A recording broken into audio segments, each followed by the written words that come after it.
오늘 성경 말씀은 고린도전서 15장 35절부터 49절에 있는 말씀입니다. 고린도전서 15장 35절부터 49절에 있는 말씀.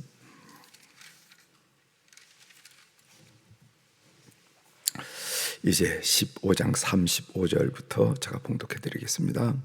누가 묻기를 죽은 자들이 어떻게 다시 살아나며 어떠한 몸으로 오느냐 하리니, 어리석은 자여, 내가 뿌리는 씨가 죽지 않으면 살아나지 못하겠고, 또 내가 뿌리는 것은 장래의 형체를 뿌리는 것이 아니요 다만 밀이나 다른 것의 알갱이 뿐이로되, 하나님이 그 뜻대로 그에게 형체를 주시되 각 종자에게 그 형체를 주시느니라. 육체는 다 같은 육체가 아니니, 하나는 사람의 육체요, 하나는 짐승의 육체요, 하나는 새의 육체요, 하나는 물고기의 육체라. 하늘에 속한 형체도 있고 땅에 속한 형체도 있으나 하늘에 속한 것의 영광이 따로 있고 땅에 속한 것의 영광이 따로 있으니, 해의 영광이 다르고 달의 영광이 다르며 별의 영광도 다른데 별과 별의 영광이 다르도다. 죽은 자의 부활도 그와 같으니, 썩을 것으로 심고 썩지 아니할 것으로 다시 살아나며, 욕된 것으로 심고 영광스러운 것으로 다시 살아나며, 약한 것으로 심고 강한 것으로 다시 살아나며, 육의 몸으로 심고 신령한 몸으로 다시 살아나나니, 육의 몸이 있은즉 또 영의 몸도 있느니라.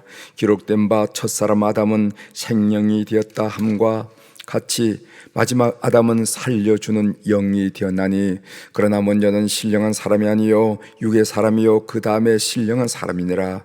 첫 사람은 땅에서 났으나 흙에 속한 자이거니와, 둘째 사람은 하늘에서 나셨느니라. 무릇 흙에 속한 자들은 저 흙에 속한 자와 같고, 무릇 하늘에 속한 자들은 저 하늘에 속한 이와 같으니, 우리가 흙에 속한 자의 형상을 입은 것 같이 또한 하늘에 속한 이의 형상을 입으리라. 아멘. 49절까지 함께 읽었습니다.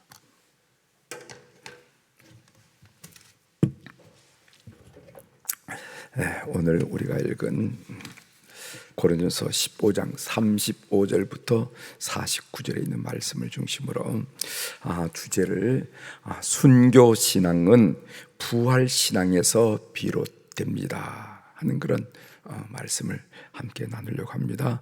순교 신앙은 부활 신앙에서 비롯됩니다. 고린도전서 15장의 이야기는 바울의 부활장애에서 부활에 대한 이야기, 그 설명이 쭉 나와 있다는 거. 그래서 다른 장보다도 한 배는 더 길어요. 긴 장을 통해서 부활이 어떤 것인지, 또 어떤 몸으로, 그리고 또 어떤 순서로 되어지는지를 쭉 설명하고 있습니다. 본문은 교우들의 두 가지 질문에 대한, 고린도 교우들의 두 가지 질문에 대한 바울 사도의 대답입니다. 고린도 교우들의 질문이 어떤 질문인가 하면 35절에 나오죠. 35절 한번 보시길 바랍니다. 누가 묻기를 죽은 자들이 어떻게 다시 살아나며 어떠한 몸으로 오느냐 하리니. 고린도 교우들이 제기한 질문이 두 가지인데, 하나는 죽은 자들이 어떻게 다시 살리심을 받는가. 참 이 질문이 어려운 질문이죠. 또 우리가 할 만한 질문이 어떻게 살리심을 받는가 하는 질문이고, 두 번째로는 부활할 때 어떤 몸으로 나타나는가. 이건 아마 주님이 또는 바울 사도가 우리한테 있다 그러면은 부활을 논할 때 반드시 질문할 수 있는 그런 내용이라 이렇게 생각됩니다. 그래서 바울은 오늘 36절부터 41절에서 첫 번째 질문에 대해서 대답을 했고, 그리고 42절부터 49절에서 두 번째 질문에 대한 대답을 한 것을 우리가 보게 됩니다. 이제 한 군데씩 한 부분씩 보도록 하겠습니다. 죽은 자들이 어떻게 다시 살리심을 받습니까? 한 생명이 다양한 형체, 오늘 본문에는 형체, 영어로는 body 이렇게 얘기했죠. 한 생명이 다양한 형체, 몸을 가질 수 있다는 것, 입을 수 있다는 것은 식물과 동물의 예를 들어서 오늘 바울 사도가 설명을 하고 있는데, 제가 여러분들에게 설명을 드릴 테니 한번 들어보시기 바랍니다. 식물을 봅니다. 37절이죠.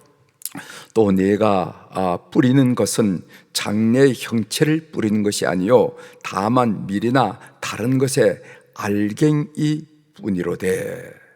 우리가 땅에다가 씨앗을 뿌릴 때 알갱이 씨앗을 뿌리지 무슨 그런 큰 대공을 뿌리는 건 아니란 말이죠. 줄기를 뿌리는 건 아니라는 거죠. 우리가 식물을 보면은 한 생명이 씨앗으로 또 줄기로 꽃으로 열매로 변하는 것을 보게 됩니다. 그렇죠? 그래서 그 생명은 연속성을 가지지만은 그 형체, 그 몸은 다르더라 이 말이죠. 불연속성이더라 이 말이죠. 우리가 여러분들이 봄철에 그 옥수수 알갱이 한 씨앗을 심으면은 조금 있다 보면은 거기서 새싹이 돋아나죠. 그래서 줄기가 올라갑니다. 그 우리들이 뭐라고 얘기하냐면은 봄에 심었던 알갱이가 줄기가 벌써 올라왔네 이렇게 얘기하는 겁니다. 그리고 줄기에서 꽃이 피고 또 열매가 맺히면은 그 한 생명은 계속 연속이 돼요. 그 생명은. 그러나 그 형체, 그 바디는 다른 모양으로 나타나는 겁니다. 다른 것이 아니에요. 그래서 우리가 연속성과 불연속성을 이 식물이 가지고 있다는 것을 우리가 발견한다는 거죠. 동물 봅시다. 동물 39절 제가 읽어드리겠어요.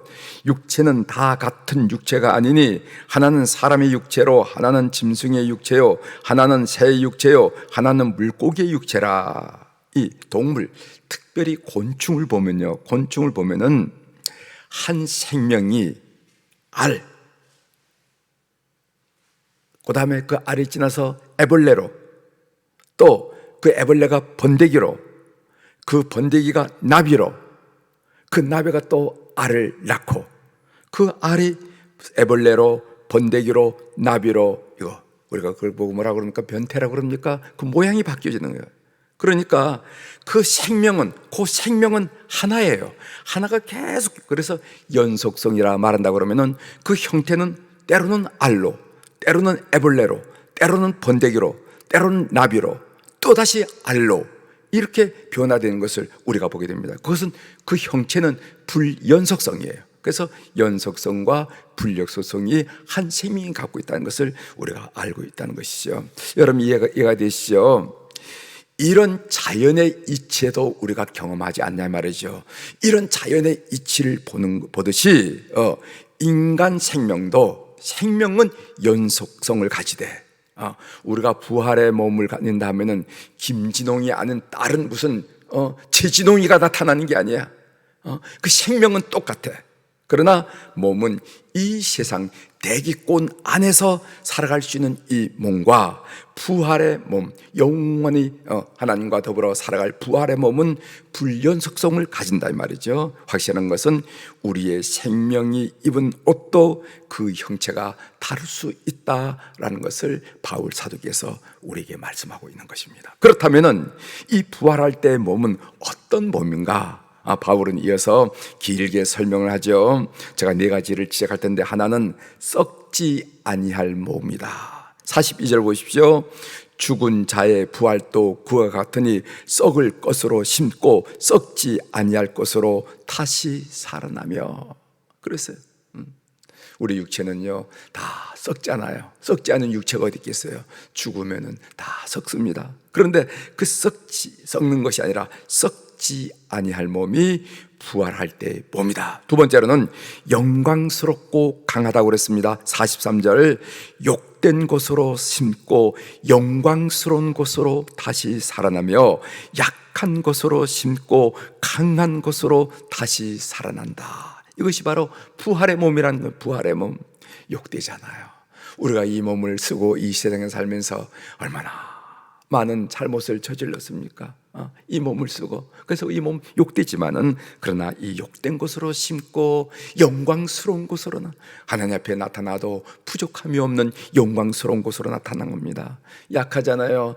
길만 잘못 가도, 몸만 부딪혀도 발목뼈가 부러지고, 이런 약한 것이 강한 것이 된다. 그런데 세 번째로는 신령한 몸이라고 그랬습니다. 신령한 몸, 우리가 입을 몸은, 부활의 몸은 신령한 몸이라. 44절, 육의 몸으로 심고 신령한 몸으로 다시 살아나나니 육의 몸이 있은즉 또 영의 몸도 있느니라 하면서 우리가 입을 부활의 몸은 신령한 몸이라고 그랬습니다. 네 번째로 하늘에 속한 형상이라고 그랬어요. 49절, 우리가 흙에 속한 자의 형상을 입은 것 같이 또한 하늘에 속한 이의 형상을 입으리라. 우리가 흙에 속한 자의 형상은 대기권 안에 살도록 최고의 걸작품으로 하나님이 만드셨어요. 가만히 보면요, 우리 눈만 하더라도 그냥 눈이 돌아가는 것 같고 그냥 보이는 것 같지만 그렇지 않아요. 얼마나 오묘하고 얼마나. 저 어느 어디에서 제3신경통이라고 여러분 들어보셨죠? 나는 그 제3신경통이 이해가 안 되더라. 그랬더니까 우리 교회 의사인 한 분이 제3신경통이 어떤 겁니까? 했더니까, 목사님, 우리 신경은요 1신경, 2신경, 12신경까지 있다는 겁니다. 그래서 제3신경통이라는 것은 우리 이 주위에서 무슨 어려운 일을 당했을 때 겪는 신경통이라는 거예요. 그런 일, 신경이 하나인 줄 알았지만 13가지가 있어서 우리 몸 전체를 아프다고, 고통스럽다고 관리한다는. 이것은 우리 육체는 이 땅에 살죠.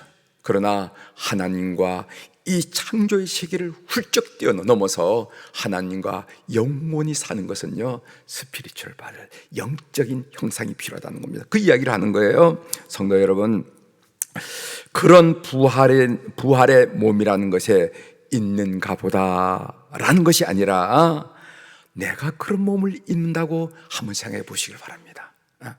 한번 우리 이 부분에서 성경에 우리 누군가가 죽으면 그런 부활의 몸을 입는가 보다, 그런 신령한 몸을 입는가 보다 라고 생각하는 것이 아니라 내가 그런 몸을 입는다고 한번 생각해 보시길 바랍니다. 여러분, 그러면은 얼마나 놀랍고 황홀한지 몰라요.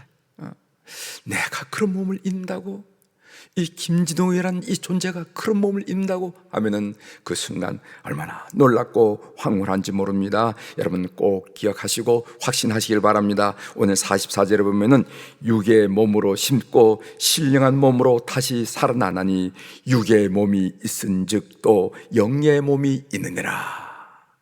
꼭 믿는 여러분이 되시길 바랍니다. 그렇지, 이 굵기로는 아프는 이 육의 몸이 있는 것처럼 영의 몸에 있느니라 하는 것으로 여러분들이 아멘으로 화답하시길 바랍니다. 이 부활신앙이 우리를 이 땅을 반듯하게 살게 만드는 거예요. 그리고 결국에는 순교신앙으로까지 나아가도록 우리를 이끈다는 것입니다. 부활신앙이 없다면 1000번이고 10,000번이고 예수님을 부인할 수밖에 없겠죠. 부활신앙이 없다면요, 어떻게 주의 제단에 우리의 생명을 바친다고 고백할 수 있겠습니까? 여러분, 어느 분이 신사참배 반대하고 일사가고, 주기철 목사님 아시죠? 주기철 일사가고, 한 번 죽을 각오를 한다 하는 것에 일사가고, 신사참배 하시다가 주기철 목사님이 47살에 순교를 하셨어요. 여기 있는 분들 누구보다도 더 나이가 어리죠, 그죠? 47살, 70, 80이 돼서 인생을 거의 다 살아서 인생을 조망할 나이가 아니라 47살 한창 살 때 그때 순교를 당한 분이 주기철 목사님인데, 어느 목사님이 그 이야기를 하는 것을 제가 들었습니다. 그 주기철 목사님이 평양 산정현 교회에서 의성 감옥소에서 나와서 이제 평양 산정현 교회에서 마지막 주일 설교를 했는데, 그 주일 설교 제목이 뭐냐면은 5가지 제목의 나의 기도, 그래서 5종목의 나의 기원이라. 그 설교 제목이 그랬습니다. 1939년 2월 첫째 주일에 한 설교예요. 이 설교를 마지막으로 다시 한번 감옥에 갇히고 거기서 순교를 당하잖아요. 본문이 뭐였냐면 로마서 8장 18절. 우리가 현재의 고난을 당하나 장래의 영광에 비하면 비할 바가 없다는 말씀이 로마서 8장 18절. 그 다음에 로마서 8장 35절 39절. 아무도 우리 주 예수 그리스도의 사랑에서 끊을 수 없으니라. 이 말씀이 여러분 기억나시죠? 환난이나 질고나 아무도 우리 주 예수 그리스도 안에 있는 사랑에서 끊을 수 없으리라. 그 35절 39절 그 본문입니다. 그 첫 번째 기도 제목이 뭐였냐면은 그 설교 중에 나의 첫 번째 기도 제목은 이것이요 할 때 그 첫 번째 기도 제목이 죽음의 권세를 이기게 하여 주옵소서. 이것이. 두 번째 기도 제목은 뭐냐면은 장기간의 고난을 견디게 하여 주옵소서. 어제 그 설교문을 제가 다 읽어봤는데 한순간의 고난이라면 견딜 수 있지만 10년, 20년 고난이라면 너무 힘듭니다. 저에게 고난을 견딜 수 있는 힘을 달라고. 세 번째로는 기도 제목이 노모와 처자를 주님께 부탁합니다 하면서 그 당시에 80세 된 노모님 계신데 이 노모님을 주님께 맡깁니다. 그 아들, 딸들이 4명 있었는데 이 아들과 처를 주님께 맡깁니다 하는 기도는. 네 번째 기도 제목이면 의에 살고 의에 죽도록 하여 주옵소서. 내가 한 남편에게 정절을 지키는데 우리가 주님의 신부된 우리로서 끝까지 정절을 지켜야 되지 않겠습니까? 그래서 의에 살고 의에 죽도록 하여 주옵소서. 이거 네 번째예요. 다섯 번째 기도 제목이 뭐냐면은 내 영혼을 주님께 부탁하나이다 하는 그 기도죠. 이 네 가지 이 기도 제목인데 2,000명이 모였다고 그래요. 그 설교에 그 교인 1,000명, 그 주기철 목사님이 추록해서 마지막 설교하신다 하고 그 평양에 있는 교인들이 1,000명에서 그래서 2,000명이 모이는 다 울면서 이 설교를 일단 마지막 설교. 이 첫 번째 기도가 죽음의 권세를 이기게 하여 주옵소서에서 제가 몇 구절을 여러분들에게 인용해 드리겠습니다. 그 설교한 내용이에요. 사도의 우두머리 베드로도 죽음이 두려워서 가야바의 법정에서 예수를 부인하고 계집종 앞에서도 3번이나 맹세하였으니 누가 감히 죽음이 두렵지 않다고 장담하겠습니까? 그렇죠. 폐결의 환자로 요양원에 눕지 아니하고 예수의 종으로 감옥에 갇히 우는 것은 얼마나 큰 은혜입니까? 자동차에 치여 죽는 사람도 있는데 예수의 이름으로 사형장에 나가는 것은 그리스도인의 최대의 영광이 아니겠습니까? 주님을 위하여 수백 번의 죽임을 당한들 무슨 후회가 있으리요마는 주님을 버리고 1,000년 살고 10,000년 산다 할들 그 무슨 저주의 삶이리까? 오 주여, 이 목숨을 아끼어 주님을 욕되게 마옵소서. 주님은 영원토록 찬양받으실 영광의 하나님이십니다. 이렇게 고백한 한 탈락을 제가 여러분들에게 읽어드렸습니다. 똑같이 예수를 믿는다고 고백하는데 저도 예수를 믿고 여러분도 예수 믿고 주기철 목사님도 예수를 믿는데 주기철 목사님의 신앙과 우리의 신앙이 달라서야 되겠습니까? 우리에게 부활의 신앙이 있는지 우리가 부활장을 공부하면서 우리 스스로에게 한마디쯤 물어봐야 된다 하는 생각을 하게 됩니다. 이런 것이 성경에 있는가 보다가 아니라 이 부활 수양과 나는 어떤 관계가 있는가? 내가 예수를 믿는다고 하는데 나에게는 이런 것이 있는가? 한 번쯤 우리 자신을 뒤돌아봐야 된다는 겁니다. 전 믿습니다. 상황이 되면은 우리에게 더 큰 믿음을 감당할 만한 믿음을 주시겠지만은 오늘 이 순간 비교해 볼 때 참 말이 안 되구나, 참 약한 믿음을 가지고 신앙생활을 한다라는 생각을 하지 않을 수가 없어요. 구순교 신앙은 부활 신앙에서 온다 하는 것을 아시고 부활 신앙이 우리에게 견고히 자리 잡을 때 우리가 이 세상 일에 흔들리지 않고 주님 앞에서 정조를 지킬 수 있다 하는 것을 알게 됩니다. 이런 믿음의 큰 고백이 여러분들에게 고백이 되기를 축원합니다. 기도하시겠습니다.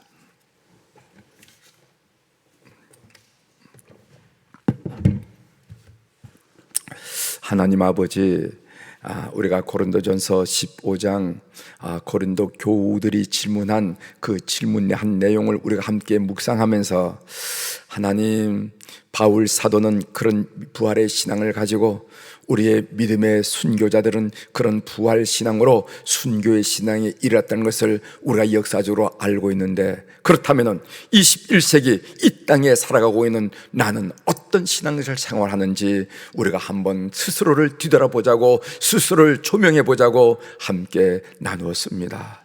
하나님 아버지, 물론 그런 상황을 맞게 된다면 주께서 우리에게 감당할 만한 믿음과 감당할 만한 힘을 주시겠지만은, 하나님 오늘 이 상태를 주님 앞에 내 속을 드러내 보인다면 너무도 멀리 있다는 것을 고백드립니다. 주여, 우리들에게 부활 신앙을 허락하여 주셔서 우리의 삶은 이 땅으로 끝나는 것이 않다는 것을 다시 한번 각오하고 다짐하고 확인하면서 살아가는 주의 백성들이 다 될 수 있도록 은혜를 베풀어 주옵소서. 한 여자가 한 남정네에게 정절을 지키는 것처럼 우리가 주님 앞에서 신부된 자세로 정절을 지키며 살아가는 저희들 될 수 있도록 은혜를 베풀어 주옵소서. 하나님, 화요일 날 우리 사랑하는 우리 안나 여선교 회원들, 모세 남선교 회원들을 비롯한 어른들을 축복하며 그들을 그리며 그들을 축복할 수 있도록 기도할 수 있도록 도와주셔서 감사합니다. 젊은 날 예수님 때문에 힘 얻고 살았습니다. 젊은 날 예수님 의지하여 능력 얻고 살았습니다. 젊은 날 이 세상의 유혹이 참으로 많았지만은 주님을 바라보고 살아왔습니다. 그들의 과거의 모든 선한 행위를 기억하여 주셔서 하나님, 이제 인생의 이 황혼기에 참으로 찬란하고 황홀하고 소망이 넘치고 은혜가 넘치는 하루하루의 순간이 될 수 있도록 은혜를 베풀어 주옵소서. 우리는 압니다.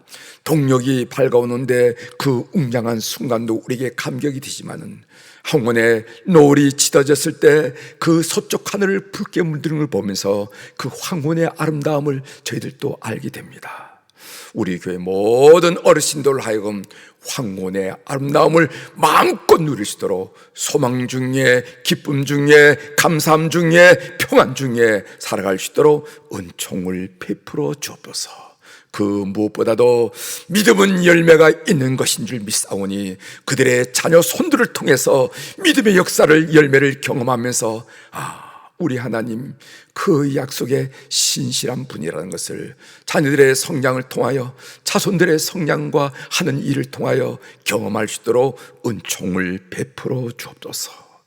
오늘 또 하늘의 주권과 땅의 주권을 가진 우리 주님의 권세 있는 이름으로 이 새벽에 선포합니다. 내 영혼이 잘된 같이 범사가 잘되고 강건한 축복을 오늘 주님 만나 뵙고 하루를 준비하는 온 교우들이 누리게 도와주시옵소서. 감사하며 예수님의 이름으로 축복하며 기도 올리옵나이다. 아멘.